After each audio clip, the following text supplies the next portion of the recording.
previous lecture we were looking at the economic lot scheduling problem. We were looking at this graph where we said that we are considering say 3 items. This is for the equipment or the facility that is producing these 3 items. So, the first item is produced for a period say T1 and then inventory is built up and this inventory is used to meet the demand for the rest of the period. Then we produce a second item which is shown in yellow and we consume while we produce and then inventory is built up and then this inventory is used to meet the demand for the rest of the cycle.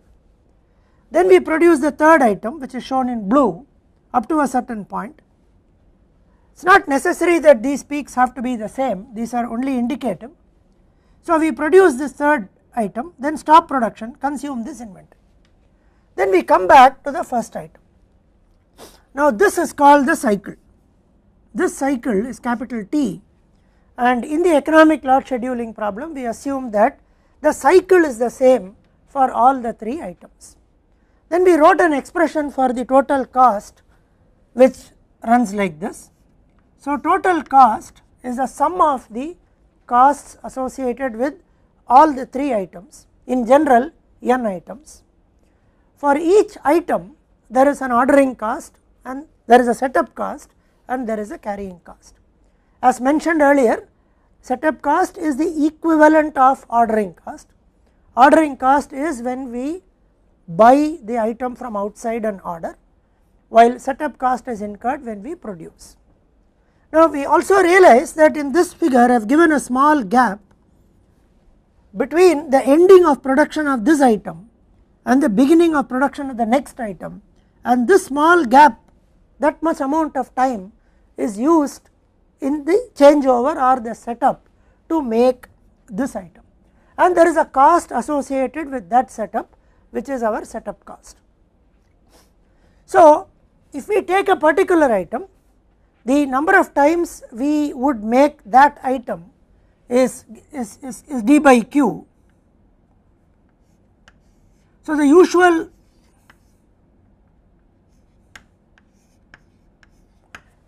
expression is d by q into C naught, where C naught for item j is the changeover cost, dj is the annual demand, qj is the order quantity or production quantity for that item, plus we also have,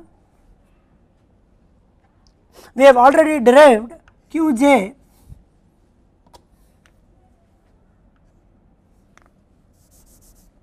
Im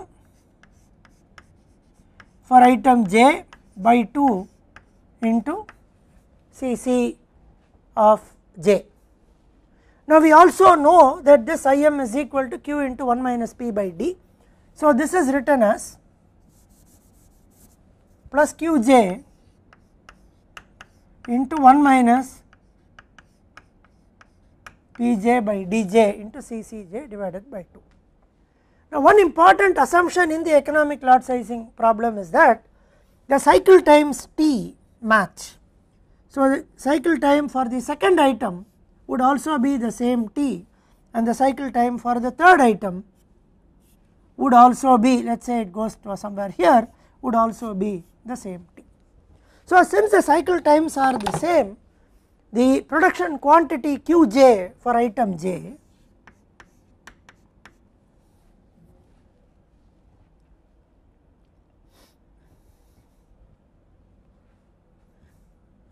qj will be dj into t. dj is the annual demand, t is the cycle time.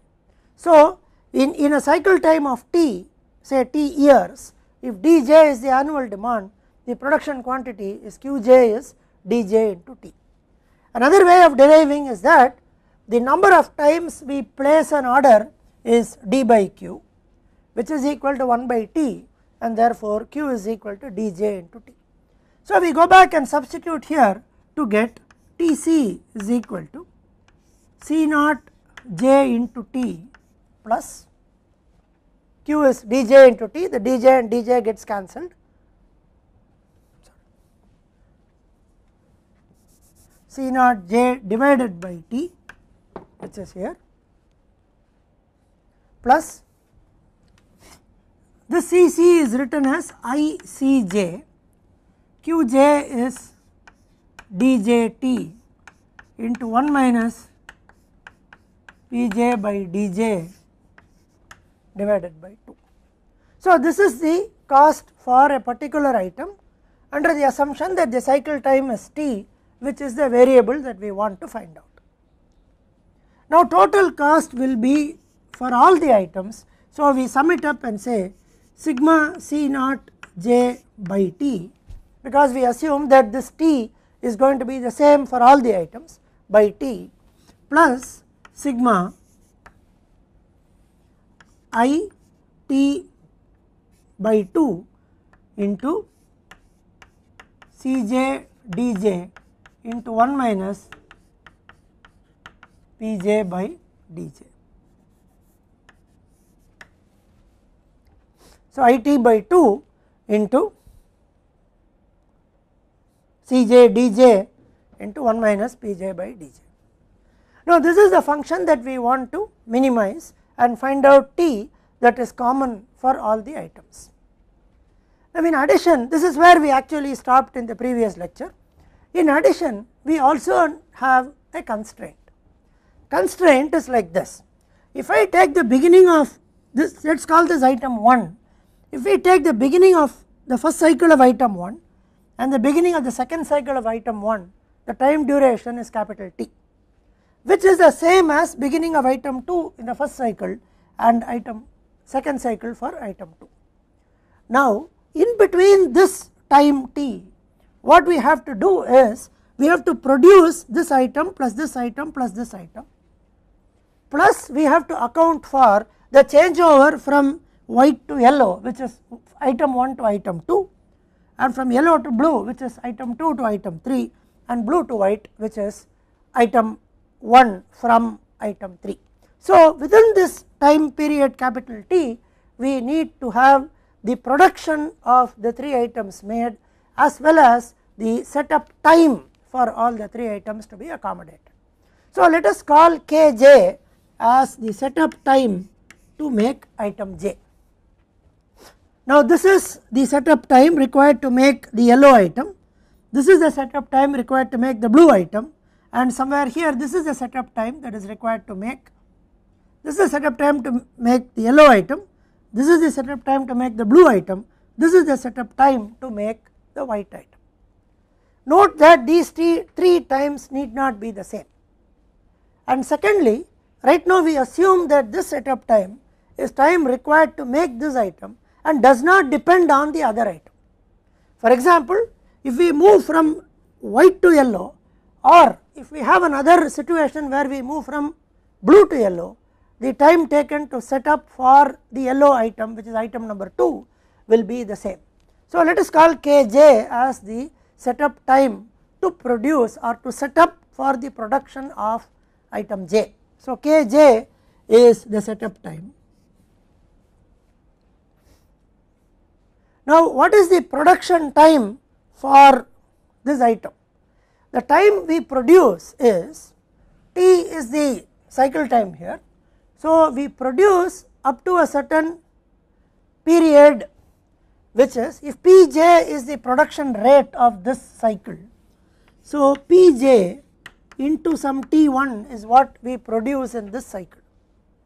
P1 is the production rate for item 1. So, we call this as Pj into, let us say some small Tj is the time in which we produce item j in the cycle.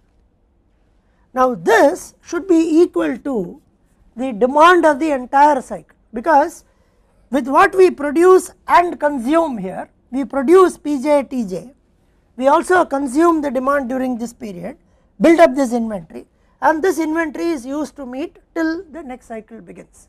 So, what we produce in one cycle should be equal to what we consume in that cycle. So, what we produce is Pj Tj and what we consume is Dj into capital T. Dj is the demand, annual demand, and T is the cycle. So, from which the production time Tj is equal to dj by Pj into T. So, this is the production time in a cycle, this is the setup time in a cycle for item j. So, Kj plus dj by Pj into T is the time required for one item. This is the setup time required for the item, this is the production time required for the item. So, for one item this is the time required, for all the items summation Kj plus summation should be less than or equal to T, which is the cycle time that we have. So, this is the constraint. Now, this constraint also has to be rewritten in such a manner, because there is a T term that comes here, there is also a T term that comes here. So, this can be rewritten as sigma Kj plus T into 1 minus sigma dj by Pj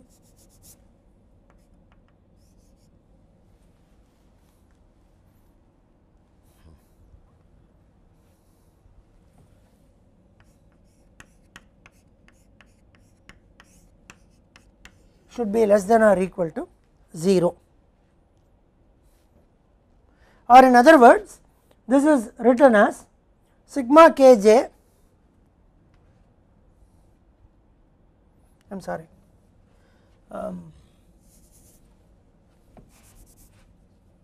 this is less than or equal to this, which is rewritten as sigma Kj by 1 minus sigma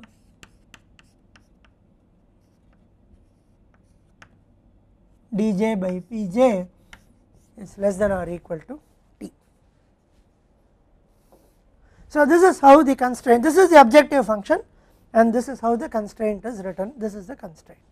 So, we now have to solve this constraint optimization problem to get the value of T. Now, this objective function is non-linear because the term T appears here in the denominator and the term T appears here in the numerator, and it is subject to a linear constraint of T greater than or equal to a constant. Now, there are two ways of doing it. One is to try and use the method of Lagrangian multipliers and take this constraint into the objective function, set up the Lagrangian function, partially differentiate and try to get the best value of T. The other, which is a simpler method, is to actually solve the unconstrained version of this problem, that is to temporarily ignore this constraint, just solve the unconstrained version of this problem, get the value of T, and if it happens that the T that is obtained by solving the unconstrained version satisfies this constraint, then it is optimal to the constrained optimization problem. This is a very simple result. You can always relax a problem by removing a certain set of constraints and then solve a relaxed version of the problem if it is easier to do so, and then the solution to the relaxed version, if it satisfies the constraint, then it is optimum to the constrained problem. The issue comes only when it is not optimal, then we will look at it as and when it happens. So, we first solve the unconstrained version of this problem, which is to straight away differentiate this with respect to T. So, when we differentiate this with respect to T and set it to 0, we get something like minus sigma C naught j by T square this T to the power minus 1, so minus 1 by T square plus sigma I by 2 into Cj dj into 1 minus Pj by dj equal to 0, from which T is equal to root over 2 C naught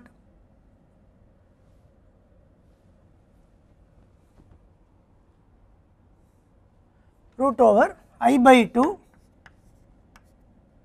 sigma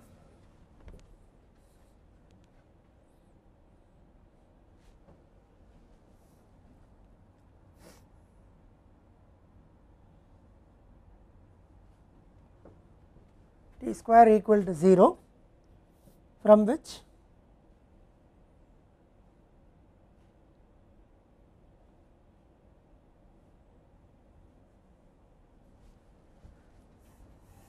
so this goes to the other side.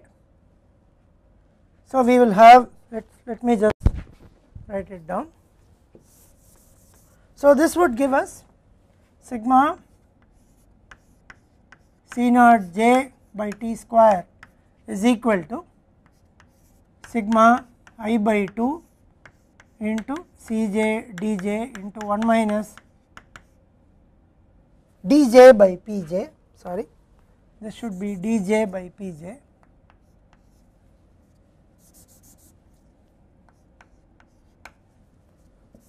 one minus. So T square goes to the other side, this will come here. So T is equal to root over sigma C naught j by sigma I by 2 into Cj dj into 1 minus dj by pj. So we get the value of T this way. So we compute this value of T and then we check whether the value of T here satisfies this particular inequality or this particular constraint. If it satisfies this constraint, then it is optimum. If it does not satisfy this constraint, we try and realize once again from the very nature of the function that it will be made as an equation at the optimum, and then we will see how we handle that through a particular numerical example. So let us look at an example here.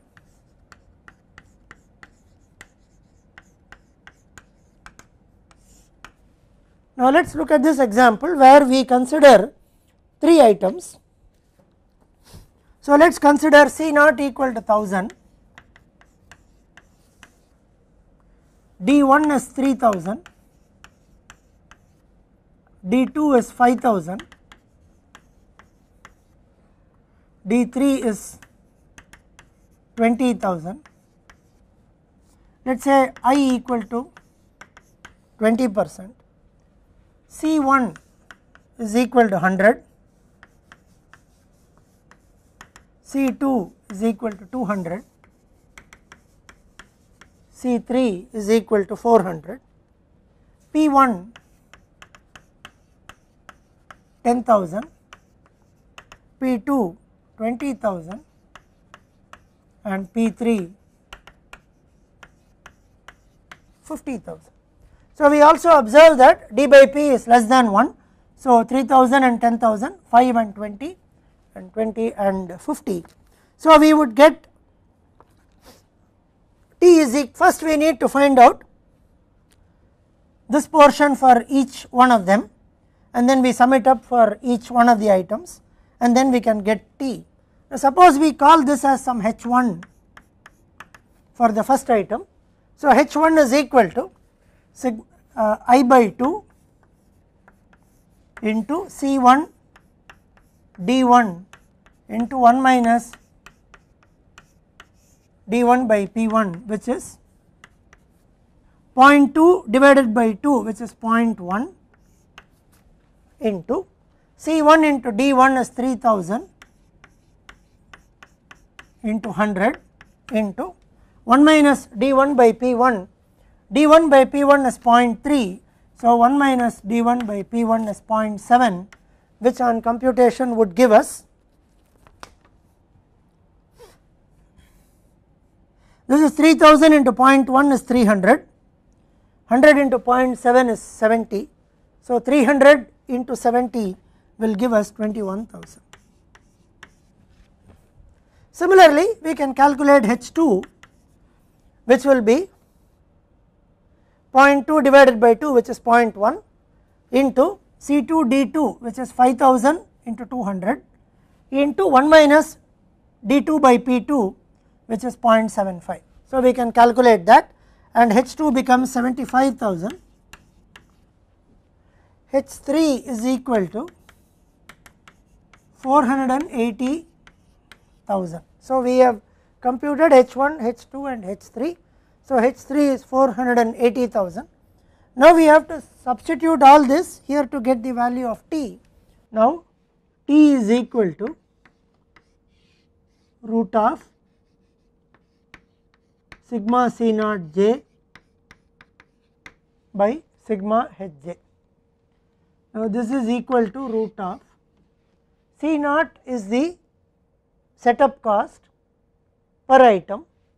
Now we have assumed that there are 3 items and there is a total setup cost of 3 into 1000 3000 divided by sigma h j. We have individually calculated the 3 values 21,000 plus 75,000 plus 480,000, which would give us 576,000. This would give us a value of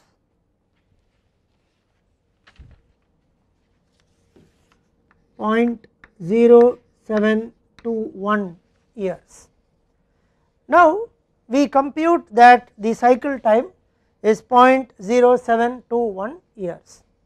Now we have to find out whether this value of t satisfies the constraint, and the constraint that we have to satisfy is sigma kj by 1 sigma kj by 1 minus sigma dj by pj is less than or equal to t. We need to check whether this constraint is satisfied by the t. Now in order to do that, we need to first find out the sigma kj, which is the sum of the setup times. So let us assume that the setup time is 10 hours per setup. So this would give us 10 hours per setup will give us 10 by 24 by 365. So this many years.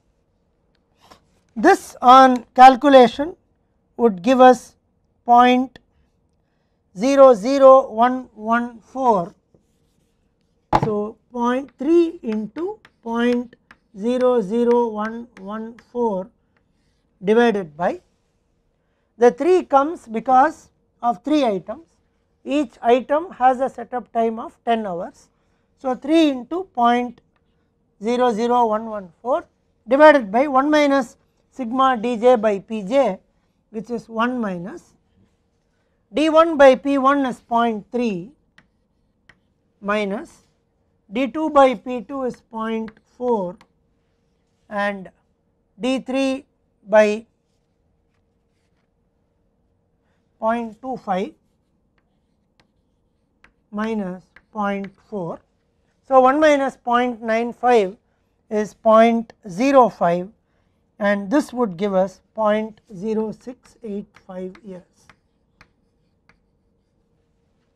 Now the constraint sigma kj by 1 minus sigma dj by pj is 0.0685, which is less than the computed value of t of 0.0721, and therefore if the setup time is 10 hours per setup, we can conveniently take this t to be 0.0721.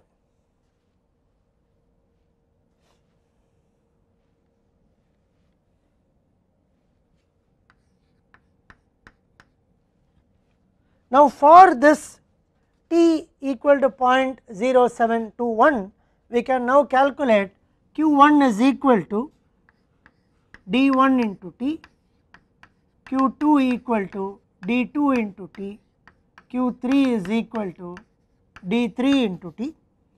So q1 will be 216.3 units, this will be 360.5 and this will be 1442, giving us a total cost of 83138.43. Now if we have a situation where the setup time is 10 hours per setup, then we would accept the 0.0721 as the cycle time t. But on the other hand, if kj is 50 hours instead of 10 hours, then we again have to find this out, sigma kj by 1 minus sigma dj by pj. Now, if kj is equal to 50, then sigma kj by 1 minus sigma dj by pj will become 0.0685 into 5. The reason is the denominator remains the same, the numerator instead of 10 is now 50, therefore it is multiplied by 5, which gives us a value of 0.3425. Now 0.3425 is greater than 0.0721, and therefore in this case we would now take t equal to 0.3425 and compute the rest of the numbers, from which q1 will be 1027.5, q2 will become 1712.5, and q3 will become 6850, with total cost is equal to 206,039.1. We also observe that the total cost increases when the setup time becomes 50 hours instead of 10 hours. We look at one more aspect of inventory, which let us call as supply chain.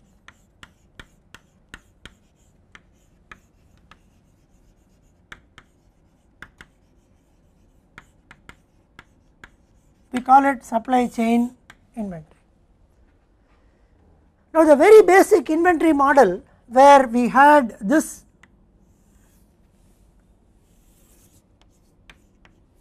graph for time and quantity, we assumed that there is instantaneous replenishment, which means there is 0 lead time, and then there is continuous demand for the item. So, we could start with a certain Q here, and then we consume till we reach 0. At that instance, place an order, it gets replenished. Once again we do this, and then we place an order, and the cycle goes. Now, let us assume that we or this person is the retailer.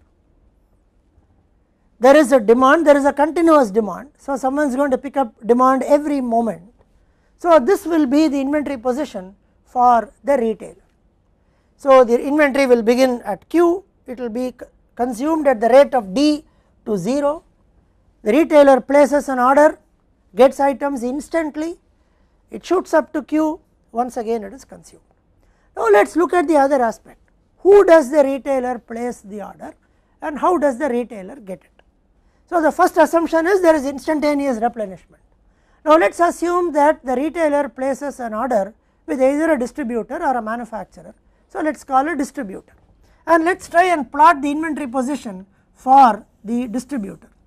So, this is again the position, this is again time.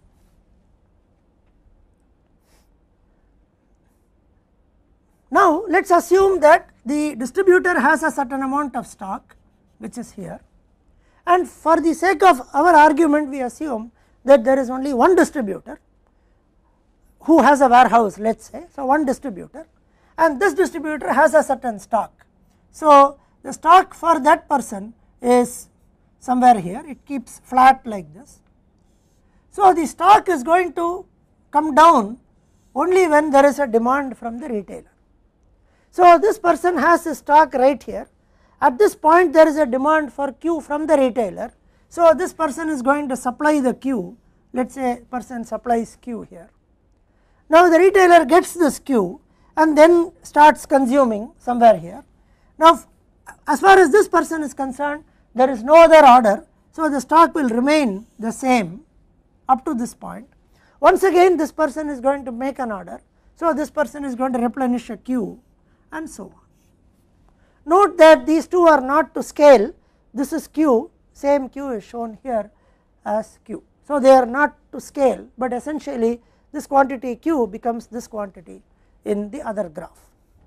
So, the point that we wish to make is, while the shape of the inventory position curve is triangled this way or sawtooth as it is called, now this is more like a step function, it goes on. Then somewhere this person also would reach 0 stock, or let us say the person reaches 0 stock here, and then this person orders, which means the person may get it somewhere here up to this, and then his cycle may continue.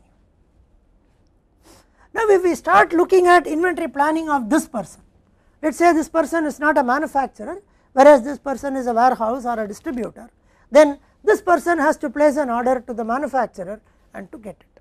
So, this is how the inventory moves along the supply chain.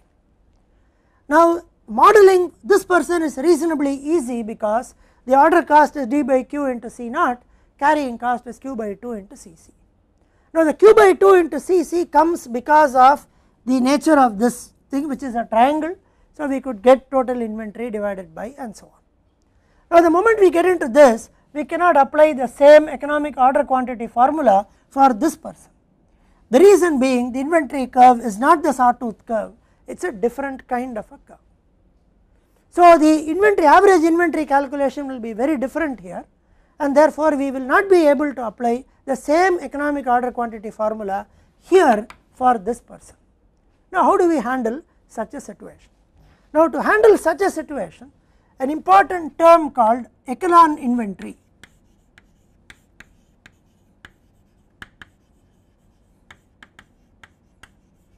was used and introduced by Clark and Scarf in their 1960 paper, where they spoke about echelon inventory between this and this. So, let us explain this echelon inventory and see what it is. Now, when we say that inventory here shows a certain behavior, whereas inventory here shows a different kind of behavior, when we compute the echelon inventory as the total inventory in the system, which would include the inventory of this person as well as the inventory of this person, then it was shown that the echelon inventory more or less shows the same kind of behavior here. So, for the echelon inventory, we could write the total cost function, and then we could differentiate it with respect to Q to get the order quantities for the retailer as well as for the distributor. Now, the total cost quantity will be like this. So, the total cost for both of them put together TC will be CO W into D by QW plus I W dash I C W dash plus C O R D by Q R plus I R dash into I into C R dash, where I W dash is the echelon inventory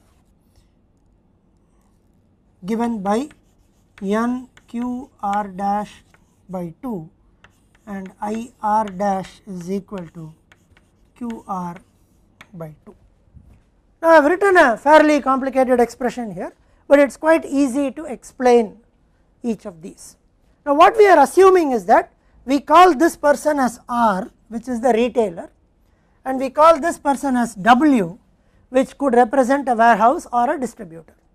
Since W stands for warehouse, let us call this person as a warehouse. Now, this term is for the retailer, this term is for the warehouse.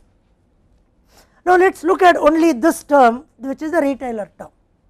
Now, there are two terms in this for the retailer. One is the order cost for the retailer, other is the carrying cost for the retailer.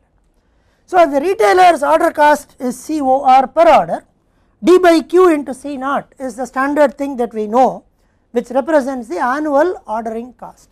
So, D by Q into C naught is for the retailer. So, D is the annual demand, which is the same for both the retailer as well as for the warehouse. So, D by QR, QR is the order quantity for the retailer, D by QR into C naught R, order cost for the retailer, plus Q by 2 into CC, which is nothing but the average inventory of the retailer into CC. Now IR is a generic term, so IR is the echelon inventory or average inventory at the retailer, which is QR by 2. So Q by 2 into CC, CC is I into C, I which we have already seen, I is the interest rate and C is the unit price of the item at the retailer. So this part is also there for the retailer. Now for the warehouse we need to look at D by Q into C naught plus Q by 2 into CC for the warehouse. So D by Q, again D is the annual demand, QW is the order quantity that this person orders, so QW into C naught W order cost for this person. So this term is fine. This term is Q by 2 into CC, CC is I into C, I into cost of the unit price of the item at the warehouse, so IC into Q by 2. Now this is echelon inventory at the warehouse, this will be N into QR by 2. We assume that the order quantity for this QW is an integral multiple of the order quantity of this QR. So C dash W is the worth of the echelon inventory, unit echelon inventory at the warehouse. So this will become N into QR by 2. So what we can do now is we can substitute and try and get the expressions for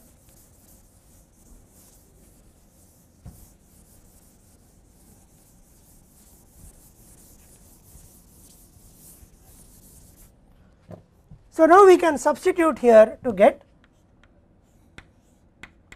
TC is equal to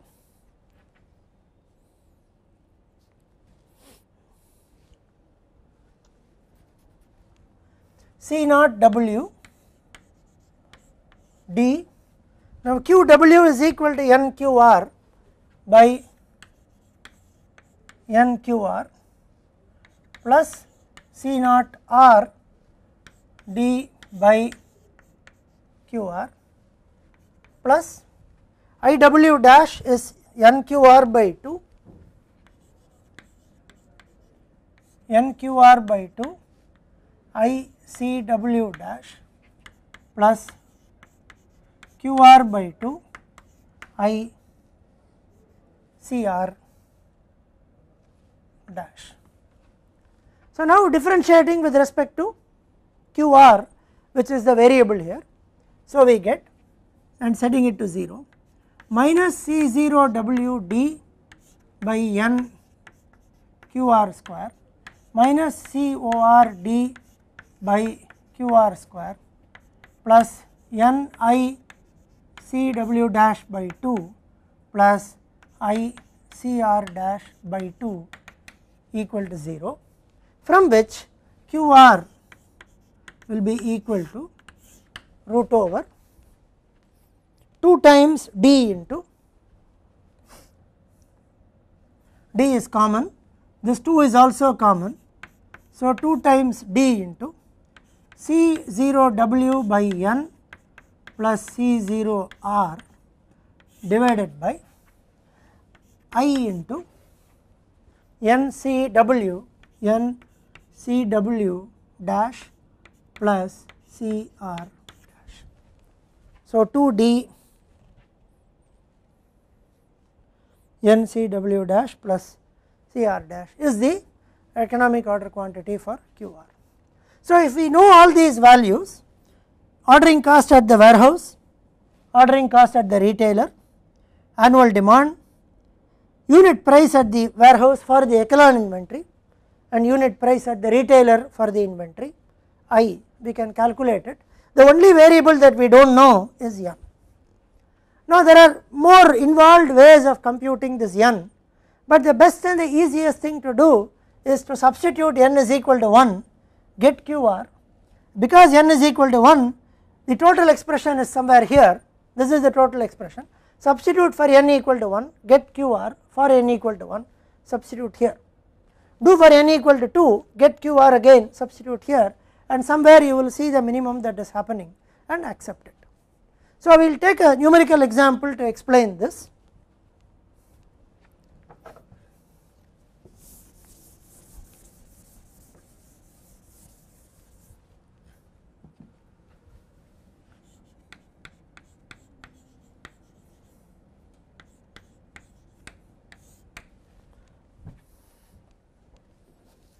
So, let us take D equal to 10,000.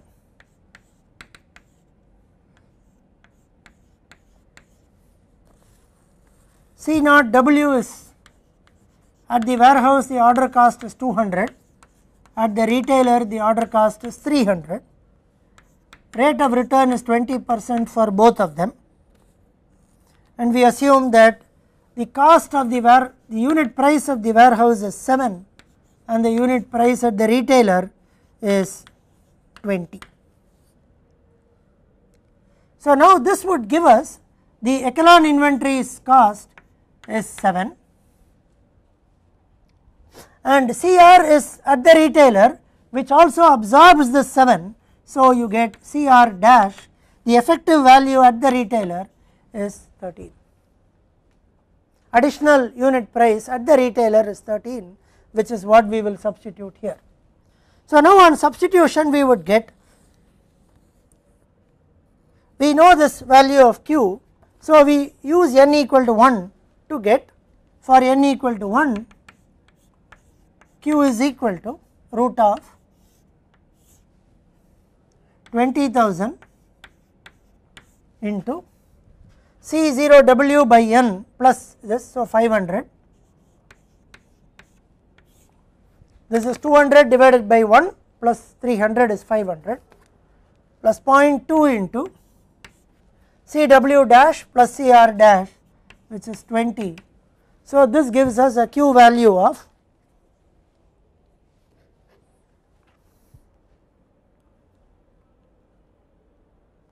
20,000 into 500 divided by 20,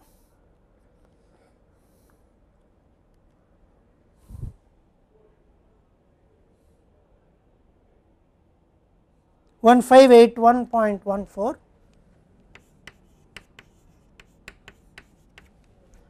So, this QR is equal to 1581.14, QW is also equal to 1581.14, because here we have defined QW as n times QR.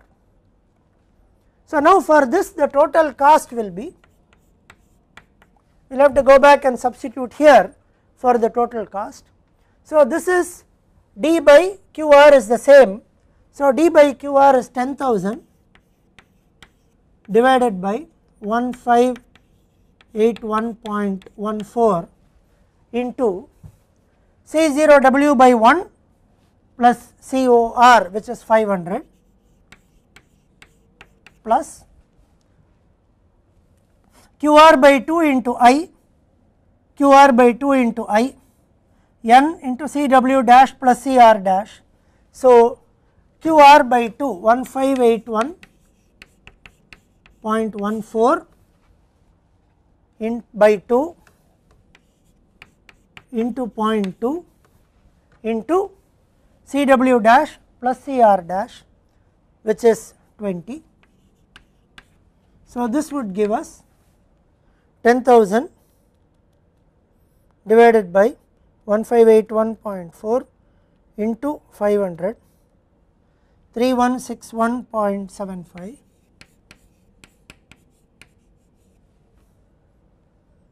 plus 1581.14 into 0.2 into 20 divided by 2, which is another 3161.75. This is 6324.56.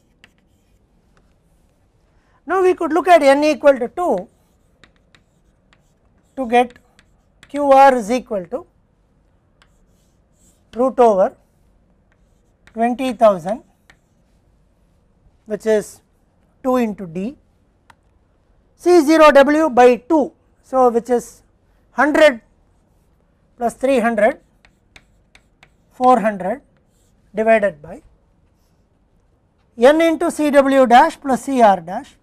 So, 14 plus 13, 27 into 0.2, 0.2 into 27. This would give us 20,000 into 400 divided by 0.2 divided by 27 root over 1217.75. 0.16 is what we would get, and for this QW will be 2 times this quantity 2434.32. See, what we have done here is we have assumed that the order quantity here is 2 times the order quantity here. So, we have substituted for n equal to 2 in this to get QR. So, QR is 1217 and QW is 2434.32. Now, for this value of QR and QW, or essentially for this value of QR, we will now try and find out TC. So, TC will become C0W into D by N into QR. So, 200 into 10,000 divided by 2 into 1217.16 N into QR plus 10,000 into COR by QR 300 divided by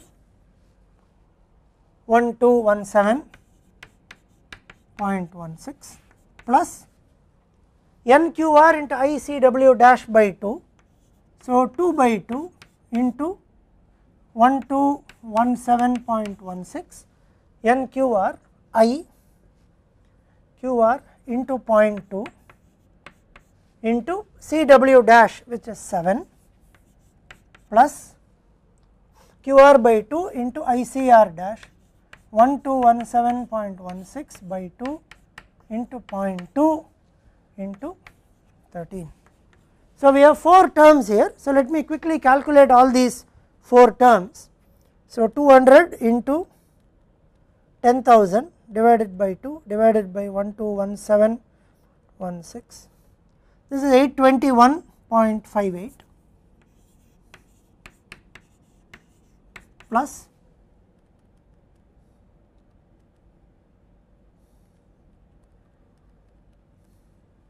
2464.75 plus this will get cancelled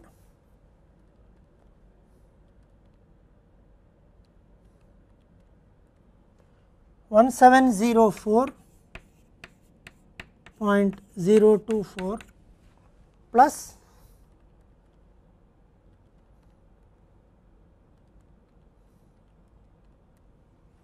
1582.308. So, this 4 will add up to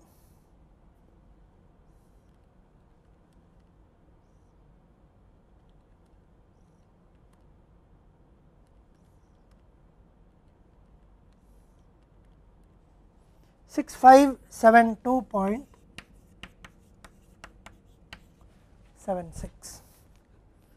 So, now we have got this formula and then we have tried to find QR for n equal to 1 and n equal to 2. When we do n equal to 1, we get QR is 1581, QW is also 1581, total cost is of the 2 systems is 6324. When we put n equal to 2, QR is 1217, it comes down, but QW gets doubled of this 2434.32. Therefore, this cost comes down, this cost goes up, this inventory cost will go up, this inventory cost will come down because of the unit cost, and the total is higher 6572.76. Therefore, in this case we would accept this solution with n equal to 1. So, this is how we handle if we have to look at inventories between retailer as well as the warehouse, or what is called echelon inventory. Now, we will go back to more traditional inventory models. So far we have seen in all the inventory models that the demand does not change with time, it is the same 10,000 per year and so on. Now, the next question is what happens if the demand for an item changes with respect to time and is different in different time periods and is known. So, we will address such types of inventory problems in the next lecture.